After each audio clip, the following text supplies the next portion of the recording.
Sí, estamos saludando ya en esta mesa de trabajo al señor arquitecto Fernando Carrión y a la doctora Daniela Chacón, vicealcaldesa de la ciudad.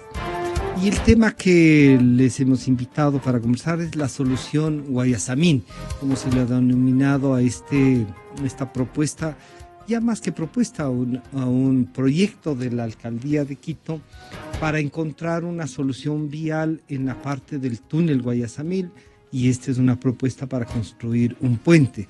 Frente a eso, con saludarles y agradecerles a ustedes, la primera pregunta sería a nuestra vicealcaldesa, Daniela Chacón,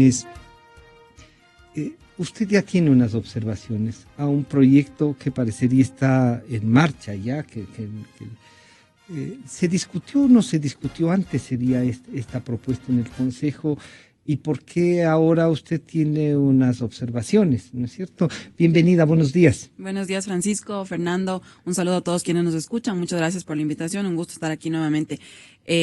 A ver, primero tal vez explicar brevemente de qué se trata el proyecto, ¿no es cierto? Es un proyecto que cuesta 131 millones de dólares.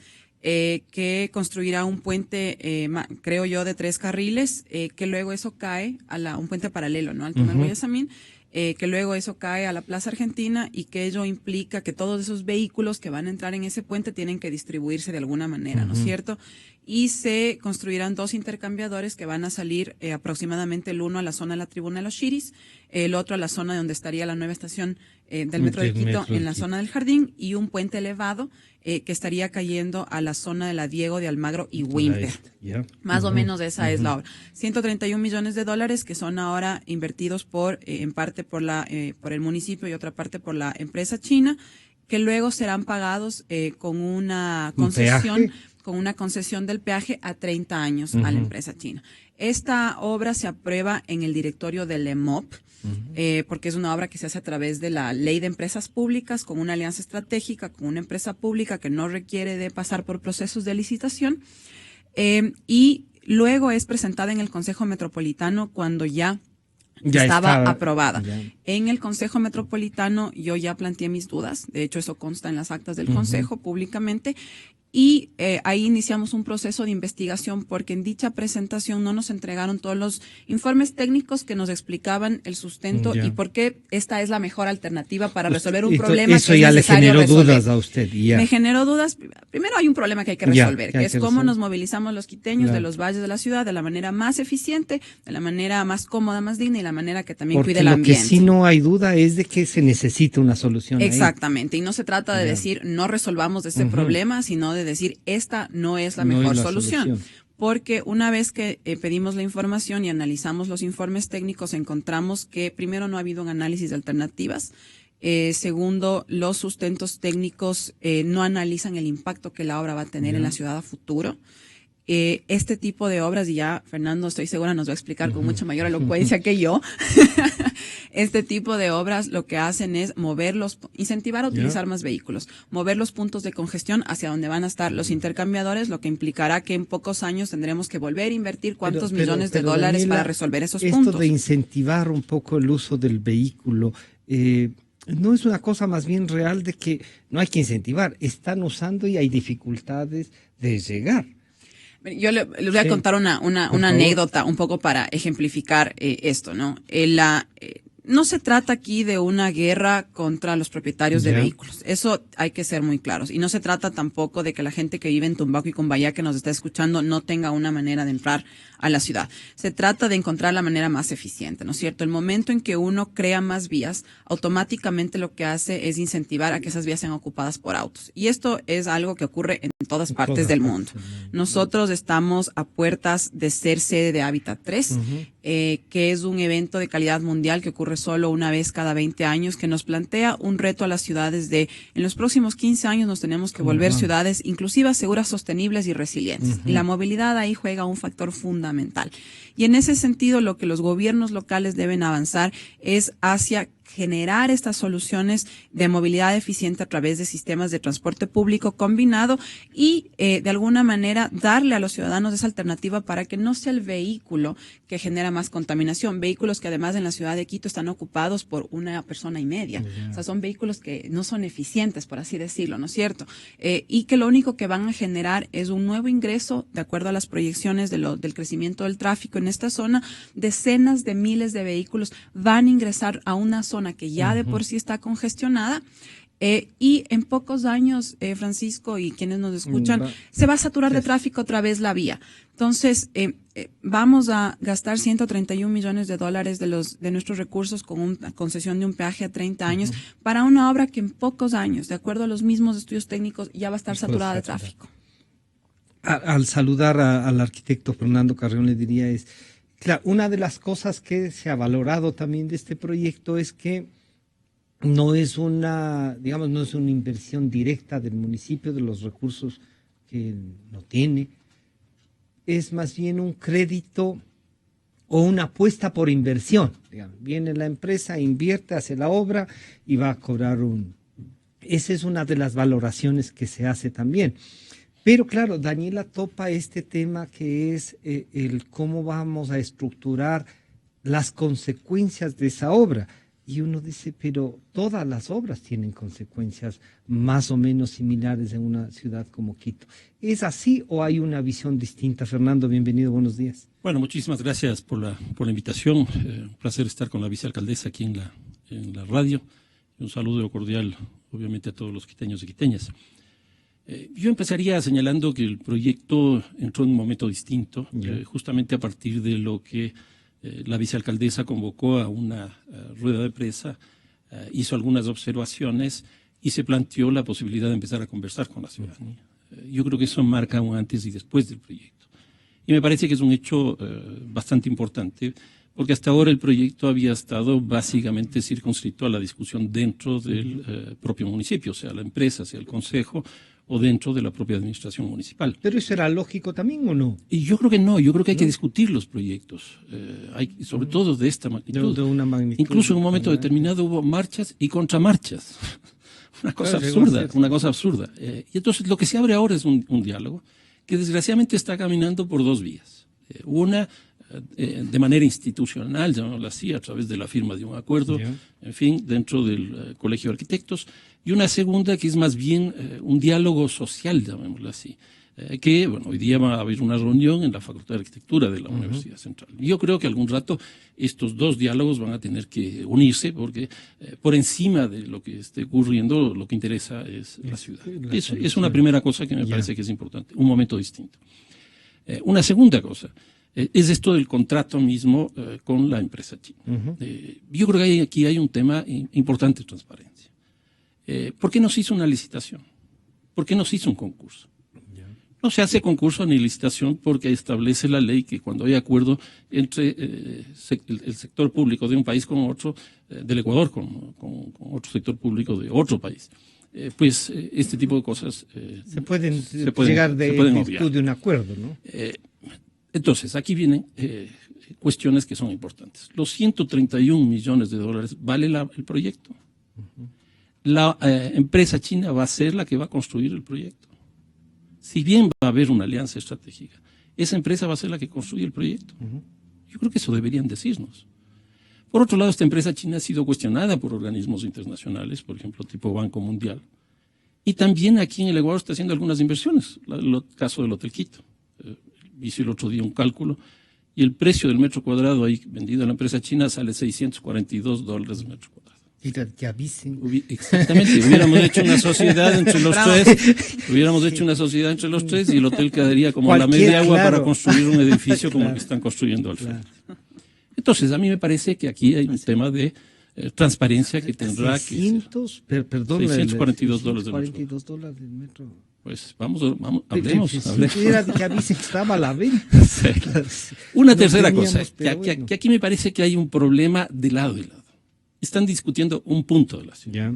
Y este es un proyecto de ciudad. Es de ciudad, claro. Cuando uno revisa los datos censales, desgraciadamente desde el 2010, uno ve por lo menos tres cosas que le llaman la atención respecto de Quito. Una primera, es que la tasa de urbanización va decreciendo ascenso a ascenso. Es decir, que la ciudad crece cada vez menos.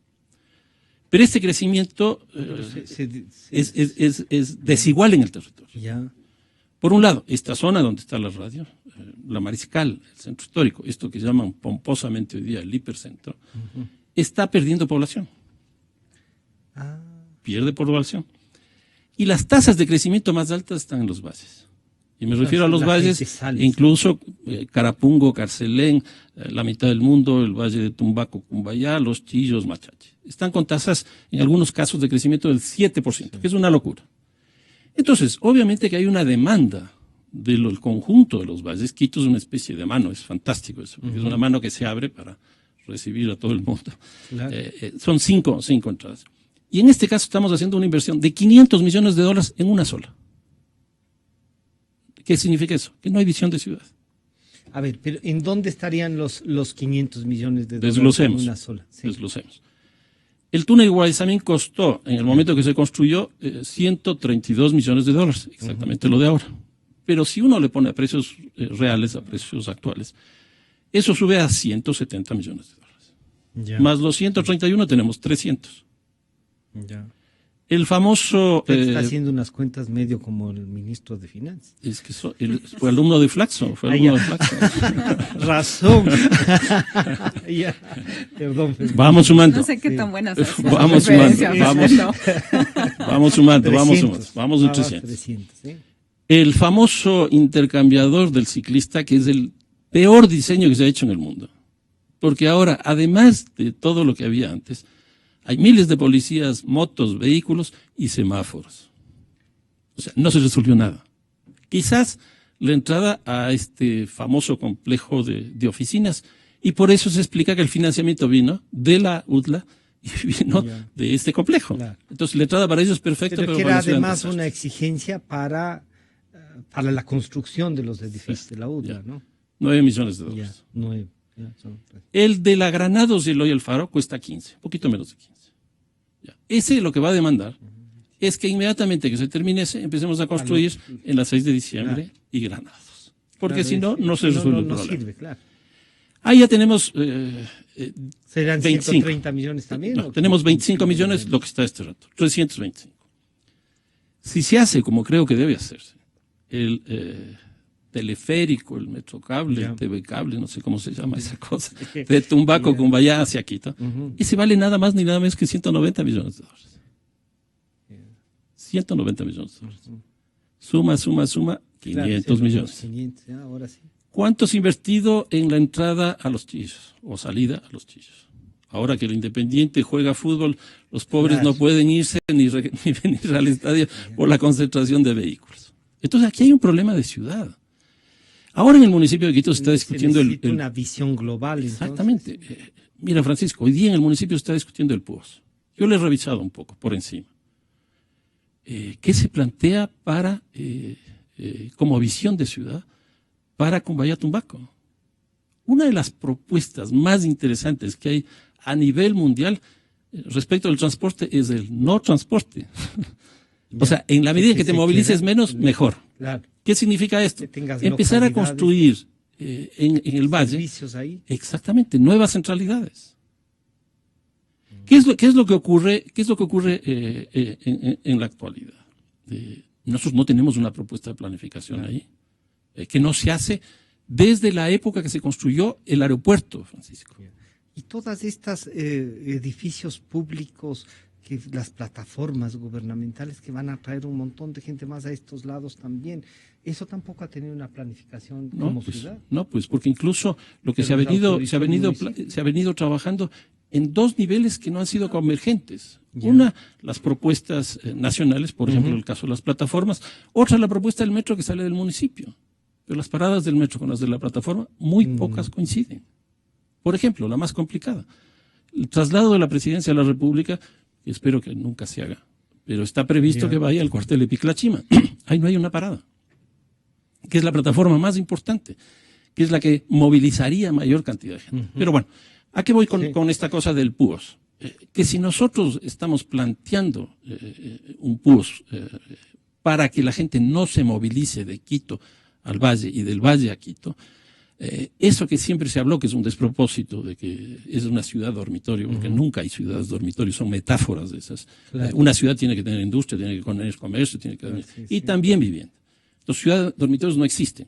Lo que existen son zonas residenciales de una condición o de otra. Y eso es lo que hay que atacar. Entonces, lo que hay que construir en el caso del Valle de Tumbaco, lo que hay que producir es ciudad. Para que la gente no tenga que venir tanto alterna, a Quito. Ni nosotros que vivimos en Quito tengamos que viajar tanto hacia allá. Ayer yo conversaba con el hijo de un amigo y le preguntaba, ¿qué tiempo pasas tú en el Valle? Y tú vives acá en Quito, me dijo, sí. Yo paso el 70% en el Valle de Tumbaco. ¿Por qué no se hace ese tipo de investigaciones? Para establecer, por ejemplo, la construcción de una gran centralidad urbana en el Valle de Tumbaco. Bueno, ustedes conocen, yo viajo mucho. Hoy día, en América Latina, casi todas las grandes capitales tienen lo que se llama la centralidad de la globalización. Sí. Ciudad Salitre en Bogotá, Ciudad Huechuraba en Chile, Berini en San Pablo, Santa Fe en México y así sucesivamente. Quito no tiene. Pues esta es la oportunidad. Y con eso no habría necesidad de que nos movilicemos tanto.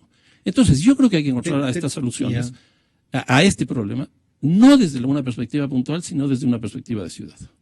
Daniel, entonces, desde esta perspectiva, y uno dice, bueno, Daniela es además del mismo movimiento político, porque no hay duda de que también hay que tomar en consideración del alcalde. ¿No se dialogó entonces? Primero, tal vez hacer una referencia a lo que Fernando ha comentado, y de hecho, de una manera el cuestionamiento a esta obra está en función también de poder tener una visión de ciudad y de largo plazo y de sostenibilidad en este sentido, ¿no?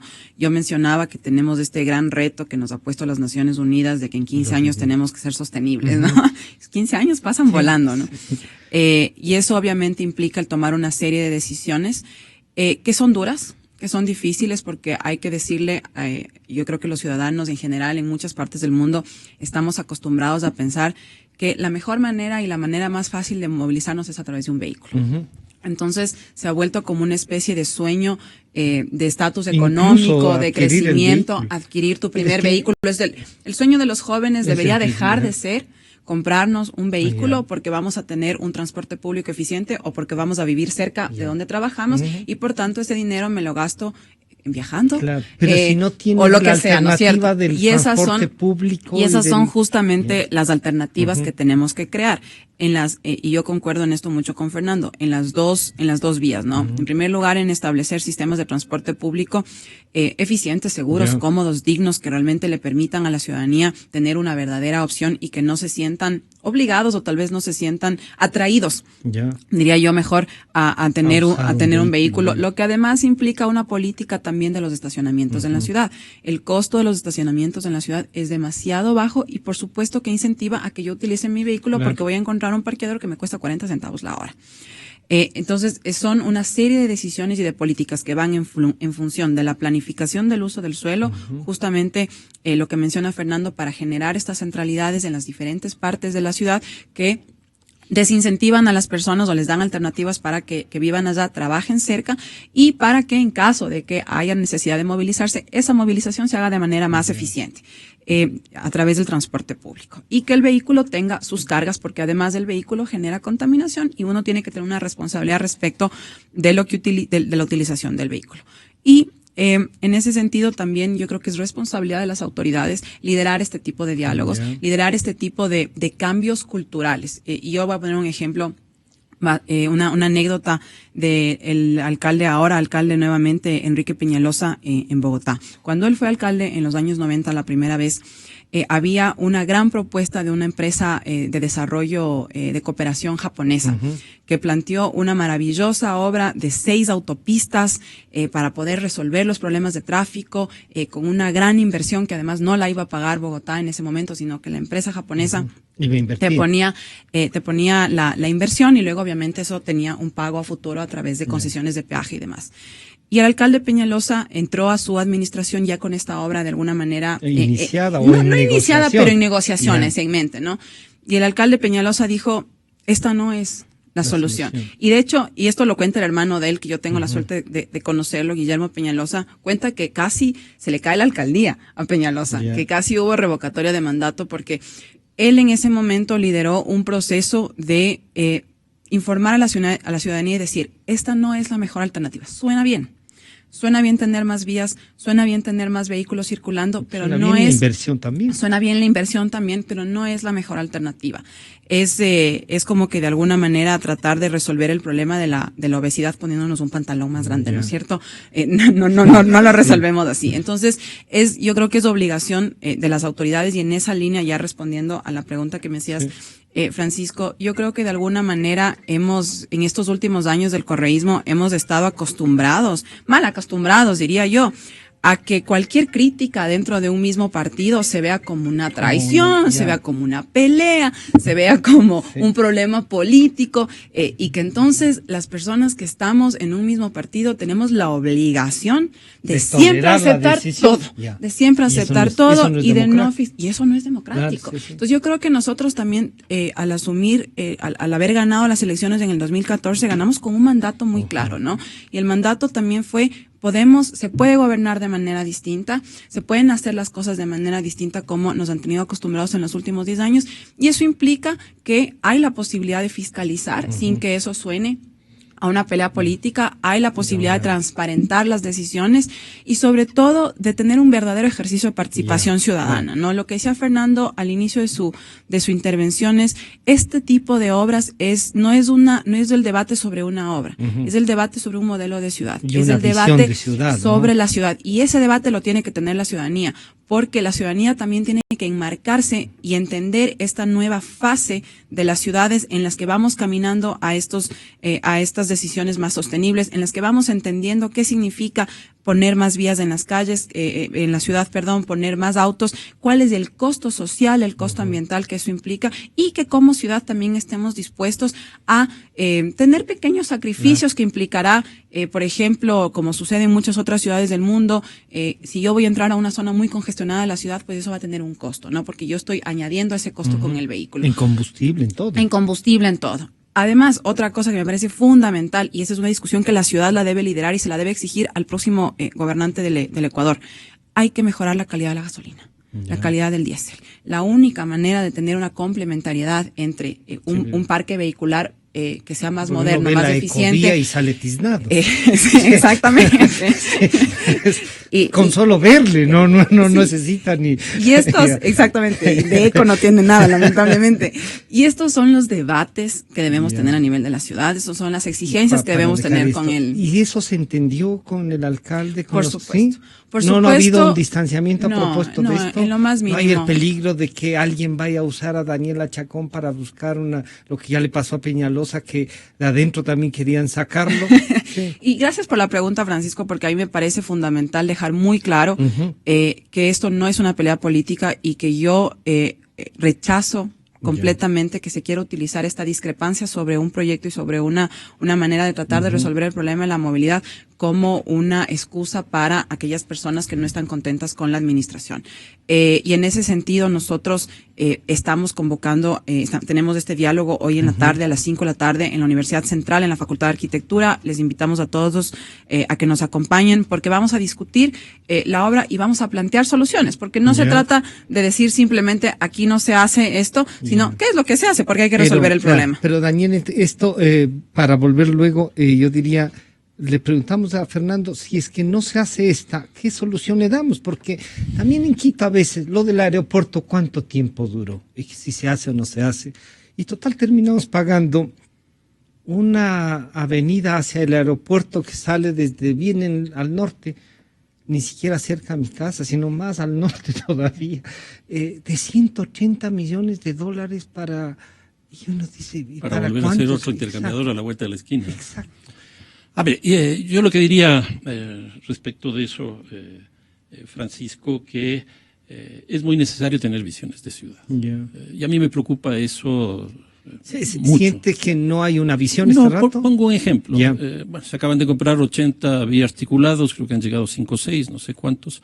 Se han hecho las pruebas y hay que hacer cambios en los trazados viales en el centro histórico, hay que hacer cambios en las paradas, en fin. Lo que se ve es que no hay planificación. Y me preocupa mucho lo del centro histórico por dos cosas. Porque si se reduce el espacio de los peatones, lo que quiere decir es que se está dando prioridad a otra cosa y no a los peatones. Pero lo que más me preocupa Daniela y Francisco. El centro histórico tiene dos condiciones de larga data. La una, que fueron las construcciones coloniales de las iglesias, San Francisco, la Merced, la Compañía, etcétera. Pero por otro lado, lo que tiene de histórico y colonial también es la trama urbana. Es parte de... Entonces, ¿qué es lo que estamos modificando? En unos casos, haciendo plazas, y en otros casos, recortando esquinas. Es modificando la traza urbana, que es lo más histórico que tiene el centro histórico de Quito. Es la base. ¿Y por qué se hace eso? Porque no se hizo planificación. Estamos por inaugurar, creo que 44 estaciones, si no me equivoco. Las remodeladas. Pero van a tener que remodelarlas otra vez. Porque aquí tienen un problema con las rampas y tienen un problema con las puertas. Entonces, si eso pasa ahí, con una inversión de 131 millones de dólares, uno tiene que pensarlo seriamente. Ahora, estamos en esta lógica de gastemos nomás. Exacto. Ahora, Daniela ha tenido esta frase de parche, que ha tenido una repercusión fuerte. Sí. Pero yo diría que no es nada novedoso eso, porque en todo el proceso de vinculación de Tumbaco con Bahía con Quito, lo que hemos tenido es parche. ¿A qué voy con esto? Se construye el aeropuerto sin vías. ¿Recuerdan ustedes? Sí, sí. No habían vías. Y una era un aeropuerto que solo servía para llegar y salir en avión. Sí, y es cierto, sí. ¿Cuánto tiempo se demoró en hacer la ruta viva? Costó 250 millones de dólares en aquella época. Podríamos también seguir sumando eso. Sí. Pero no se vio la conexión con Quito. Se le dejó aislado a Quito. Lo único que se hizo la ruta viva fue desde la Simón Bolívar hasta el aeropuerto. Que un poco tenga una circunvalación, pero que entre a Quito no. Entonces, ahí también esa fue una solución parche porque no se resolvió el problema principal. Cuando debió haber sido diseñado, etcétera, etcétera, desde el principio para hacer toda la vinculación entre Quito y el valle. No se hizo. El otro problema gravísimo que tiene, se construye el aeropuerto, no se hacen las vías en el tiempo que correspondía y tampoco se hace planificación. Francisco, este rato el nivel de especulación del suelo que existe en esa zona es el más alto en términos de toda la historia de Quito. Y esto yo lo digo a través de mis estudios. Sí, claro. Han habido 3 momentos en Quito. Uno a principios del siglo pasado, que fue desde 1906 hasta el año 20. El otro en la época petrolera de la década de los 70, que fue de 1974 hasta casi el 80. Y esta de la construcción del aeropuerto. Pero en 2 años. Y en 2 años los precios crecieron 10, 12, 15 veces. Claro. En la época que se supone que había un retorno de lo público, en la época que se supone que se debía controlar la plusvalía, claro, de que se tenía que regular los mercados, etcétera. No se hizo eso, no se hizo nada de eso. Los pasos a desnivel, los intercambiadores que se hicieron en esa época fueron para centros comerciales. En general, sí. Y Coronel también. Por ejemplo, el Escala. Y algún coronel tuvo que ver, tienes razón. Por ejemplo. No, pero ya. No fue el general Moncayo. No fue el general Moncayo. No, ya. El centro comercial Escala. Sí. El Paseo San Francisco. No, todos son el condado. de esta forma de pensar. ¿Sí? Entonces, eso es resolver los puntos, los nodos a través de intercambiadores. No se está resolviendo los problemas de la ciudad, sino se está resolviendo el problema de los grandes inversionistas en Quito. Hecho en administraciones que se supone que eran administraciones que tenían mucho que ver con lo social. Claro. Entonces, cuando se hace esto, a mí también me llama la atención. Francisco y Daniela, yo también he hecho estudios, o he leído estudios en Bogotá respecto de los impactos económicos que tienen los intercambiadores. Muchos hechos por el propio Peñalosa. Claro. Que también, entonces, ¿qué es lo que se encuentra ahí? Que hay 3 coronas alrededor de la inversión puntual. Una primera, que se deprecian los precios del suelo. Bueno, perdón por la redundancia. Pierden el precio del suelo, pierden el precio los bienes inmobiliarios. ¿Qué es lo que va a pasar en la Plaza Argentina? Hoy día, bueno, por definición, un espacio público es un espacio vacío que se llena de ciudad. Ortega y Gasset, que es una sola persona, no 2 autores. O como dirían los rockeros, Ortega y Gasset. Él define el espacio público, un espacio vacío que se llena de ciudad. ¿Qué es lo que está pasando con la Plaza de Argentina? Se está llenando de ciudad. Empiecen a ver la cantidad de edificios que hay, que se han construido en este tiempo. El otro día Ecoavisa me invitó a hacer una entrevista justamente sobre la Plaza Argentina y no se dieron cuenta el riesgo que corría mi vida. Porque ahí, no hay siquiera pasos cebras no hay para entrar a la Plaza Argentina. Espacio vacío, que se llena de ciudad. Los estudios, ¿qué es lo que nos dicen? Que esas inversiones que se están haciendo alrededor de la plaza, es decir, que se va llenando de ciudad, van a perder valor. Bueno, algunos dirían, está allí la corte, ¿no? Provincial y eso. Pero hay varios edificios, sí, hay varios edificios. Se han hecho una gran inversión. La segunda corona es la que tiende a salir beneficiada. Yeah. Y la tercera corona es la que más o menos tiende a estabilizar el precio. Esos son estudios que se han hecho. Yeah. Ahora, ¿qué más hay detrás de esto? A mí me parece que la concepción que hay de transporte en esta administración es movilizar carros, no personas. Porque si movilizamos personas, yo creo que habría una concepción totalmente distinta. Por ejemplo, en este mismo Solución Guayasame, no hay paradas para transporte. Eso quiere decir que no hay transporte público. Bueno, pero ahora tampoco hay en esa zona. Tampoco, ya le vamos a pedir a Daniel una... O sea, tampoco, pero corrijamos eso. Claro, porque además las personas que vienen, y ahí tiene razón Daniela, vienen en auto por esa zona. Y los pocos que viven en esa zona antes del túnel, tienen que ver quién les cruza el túnel, ¿no es cierto? Claro, son pocos, es verdad, y justamente a los pocos es que también hay que cuidar. Pero Fernando, ¿qué solución entonces? No, yo creo que efectivamente hay que buscar una solución, no porque a la solución Guayasamín, sino a la solución de la relación. De la relación entre Cumbayá y Tombaco, tratando en lo posible que menos cantidad de población se movilice y que la mayor cantidad de población que se vaya a movilizar sea a través del transporte público. Yo en ese sentido, por ejemplo, estoy absolutamente de acuerdo con ya iba a decir otra vez el TV Cable, con el Quito Cable o el teleférico. Yo estoy en esa perspectiva porque ese tiene varias virtudes. Uno, en el valle con Quito.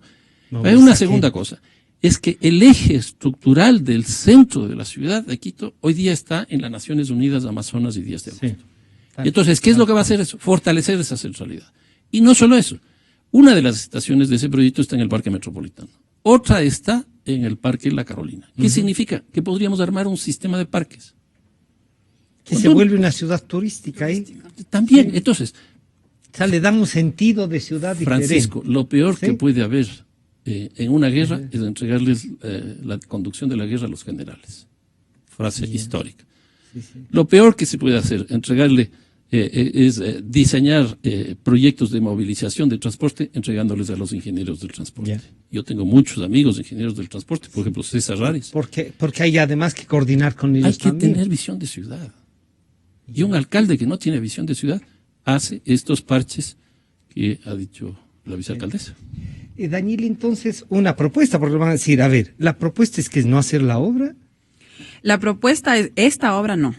Esta obra no, porque como hemos señalado... Pero sí ha avanzado, hay recursos, hay pero estudios. Es que no hay estudios, Francisco. Hay estudios de si podemos poner el puente, si tenemos que poner unos intercambiadores por aquí y para allá, para que todos esos vehículos que van a ingresar en ese puente se distribuyan, como yo decía, a una zona ya congestionada de la ciudad, que además aún no nos explican cómo va a ser el tema del transporte público, que dicen que va a entrar transporte público por ahí, ¿qué va a pasar con el transporte público? Ahí todavía no queda muy claro, ¿no? Pero además, todo este ingreso. Una ruta que no hay estudios de diseño definitivo, no hay una planificación en ese sentido, y los sustentos técnicos que se realizan para la aprobación de la obra no consideran estos impactos a futuro. Y a mí me parece que independientemente de que una obra se planifique por la obra en sí, hay que estudiar cuáles son sus impactos para determinar si es que realmente es la mejor alternativa. Y es por eso que nosotros hemos demandado de alguna manera la importancia de la suspensión de la obra mientras se da el proceso del diálogo, para que este diálogo sea legítimo, ¿no es cierto? Y que la ciudadanía se sienta que va a ser escuchada y que las propuestas que se van a... una razón de ser. El diálogo tiene una conclusión, que además es un diálogo que será en un mes, porque obviamente hay que presentar alternativas. Y la conclusión del diálogo es justamente la presentación de alternativas. Una de las alternativas justamente es la del Metroférico o el TV Cable o como le llama Fernando. Yo creo que Fernando lo que está es haciendo publicidad y que no le cuesta. Exacto. Entonces, por ejemplo, una de las alternativas sería esa, pero si ya se hace esa alternativa, ya no hay necesidad de hacer la obra del Guayasamí, porque ahí entonces ya habría una inversión de $1.000 millones de dólares en una sola, claro, si seguimos sumando en una sola parte de la ciudad, cuando hay puntos extremadamente críticos. Yo, por ejemplo, considero que es aún más crítico que la zona de Guayasamín, la entrada de los Chillos, del Trébol, la Marín. Yo creo que toda esa zona requiere realmente de una visión de largo plazo, ver qué es lo que vamos a hacer en esta zona. Eso es fundamental. ¿Cómo se le vuelve humano al tema? ¿Cómo se le vuelve humano? Sí, definitivamente. Sí, así además es. Hay que rescatar que es una parte del centro histórico también. Es la entrada al centro histórico también de mucha gente que viene del Valle de los Chillos. Entonces, aquí de lo que se trata es de plantear alternativas que vayan en la línea de inversiones que sean sostenibles en el tiempo, de inversiones que el día de mañana no repitan una tradición que tiene la ciudad de Quito, de alguna manera, como ya nos ha mencionado Fernando. ¿Y qué implica eso, Francisco? Sí, implica que tal vez nos toca tomarnos un poquito más de tiempo, que tal vez 130 millones de inversión que sí van a dinamizar un poco también la economía. Yo creo que de alguna manera también nos hemos acostumbrado en estos últimos años a que, primero a grandes cifras, ¿no? A unas cifras que son extremadamente grandes, que yo creo que a veces hemos perdido hasta la dimensión de lo que implica 131 millones. Solo son 131 millones de dólares. Y a veces no es hacer la obra por hacer la obra.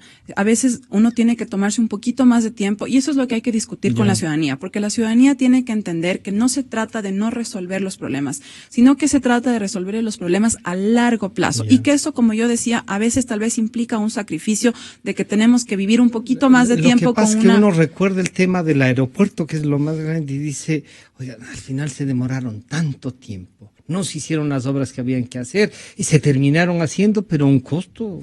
A un costo altísimo, exactamente. Y aquí, y en este caso, el costo además es 30 años de concesión. Del 90% de los ingresos del peaje van a ser concesionados a la empresa china, y son 30 años que nos estamos de alguna manera atando, ¿no? Para una obra que no va a durar 30 años, que va a durar unos pocos años y que luego otra vez nos va a tocar ver y qué hacemos. Y entonces que construimos el metroférico y otros 190 millones. Entonces, ¿en qué quedan las inversiones? Será debatir, pero si el debate dice que sí, Daniela. Bueno, si el debate dice que sí, pues se seguirá adelante. Yo mantendré mi oposición a la construcción de la obra como tal. Yo creo que tenemos ese derecho, y seguir buscando, sobre todo seguir buscando un debate de ciudad sobre este tema, porque yo creo que es fundamental que todos los ciudadanos se involucren en entender qué significa esta obra, resuelve o no resuelve los problemas, cómo estamos pensando esta conexión de todos los valles y cómo se están utilizando los recursos, ¿no? Eso es fundamental. Hay que transparentar la información, eso es un ejercicio plenamente democrático. Los concejales tenemos esa obligación. Creo que además, como vicealcaldesa, tengo la obligación de canalizar las voces ciudadanas. Han habido muchas voces ciudadanas que han estado manifestándose, tanto moradores afectados, los vecinos del barrio Bolaños, que prácticamente es como que si no existieran, los expertos, urbanistas, arquitectos y demás, que todos han estado cuestionando el proyecto, ¿no? Y uno tiene que parar la oreja y decir, ¿qué está pasando aquí? Entremos a transparentar la información. Fernando, ¿qué solución encontramos desde la ciudadanía, pero sobre todo apelando al estudio y al permanente seguimiento de la ciudad que Fernando Carrión tiene? Una cosita antes de responder esto. Lo que hay que tener en cuenta también es que hoy día está operando el túnel Guayasamín con flujo y contraflujo. Así es. Eso en principio tendría que desaparecer. Claro. Con lo cual, si es que el flujo de autos va a ser casi el doble. Claro, porque van a tener al mismo tiempo ida y vuelta. Todo eso se va a descargar en el mismo punto. ¿Qué va a significar esto? Que van a tener que hacer inmediatamente un nuevo intercambiador en la Wimper y otro en la Orellana. Cuando uno entra en estas lógicas, caemos en una especie de rosario. Sigue. Una segunda cosa de ciudad también que me preocupa es que el presupuesto municipal está compuesto básicamente por tres componentes. Uno primero, que es el metro, que es casi el 50% del presupuesto. Espero que no me equivoque, porque me pueden caer a palos aquí la vicealcaldesa. Pero es más o menos el 50%, el 49% algo. El segundo rubro es gasto corriente, 35-38%. Yeah. ¿Qué es lo que queda de inversión? Francisco, nada. Es terrible. 12, 14, 18%. Y el presupuesto es este rato 1.400, 1.300. Casi 1.500, sí, con el metro. Entonces, yo creo que también aquí hay que establecer prioridades. Hay mucha gente que no es que no puede llegar a su casa en auto, sino que no puede llegar caminando a su casa. Sí. Hay mucha gente que no tiene agua potable. Hay mucha gente que no tiene proximidad para compra de productos de primera necesidad. Entonces, las inversiones, que eso es del presupuesto, es una definición política de prioridades. Yeah. Y yo creo que eso tiene que ser discutido dentro del Consejo y el alcalde tiene que pensarla muy bien. Para contestar la pregunta, yo creo que el hecho de que se haya abierto la posibilidad de un diálogo es muy bueno. Es muy bueno. Y aquí tiene que tener el alcalde y la vicealcaldesa la sensibilidad suficiente para llegar a un momento determinado a recoger todas las observaciones que vengan de donde vengan y reformular el proyecto de ciudad. Y yo estoy muy complacido de que esto haya ocurrido en prácticamente una semana. Es decir, en Quito sí se puede conversar. Claro. No hay necesidad de contramarchas. Perfecto. Han estado con nosotros nuestra vicealcaldesa, doña Daniela Chacón, y el arquitecto don Fernando Carrión. Muchas gracias por acompañarnos. Vamos a seguir topando el tema. Ya está con nosotros el secretario de Movilidad, don Guillermo Abad. Y a quien, Darío Tapia. Guillermo Abad es el representante, estoy quitándole el puesto al uno y dándole al otro, y eso no me corresponde ni a la vicealcaldesa. Enseguida volvemos.